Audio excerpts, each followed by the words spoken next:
Toliko ljudi izgubljenih, toliko ljudi brez upanja, toliko ljudi, ko pogledajo svet, ne vidijo več lepih stvari. Takim ljudem ne moremo zameriti, zaradi tega, ker so bila obdobja, ki so prinesla preizkušnje in ta obdobja so malce tudi ostala. Pa vendarle je dejstvo, da tudi če luči včasih ne vidimo, ne pomeni, da je tam ni. Tudi recimo, daj, kaj je noč, pa misliš, ni zvezd na nebu. Seveda so, ampak mogoče zaradi nekega vremena, nekih oblakov pa tako naprej, samo ne vidiš.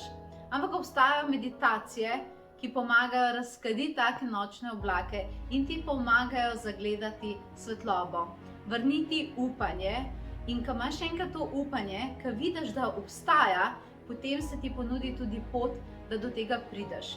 Zato te tokrat vabim na izjemno nežno, umirjeno in lepo meditacijo, ki te bo globoko ganila, vkolikor ti potrebuješ enostavno mir, da se sprostiš in da ponovno zadihaš. In ta meditacija definitivno sodi na velikonočni ponedeljek, kajti takrat zemlja zelo počiva, ljudje so umirjeni, družinsko naravnani in tudi kolektiva je taka.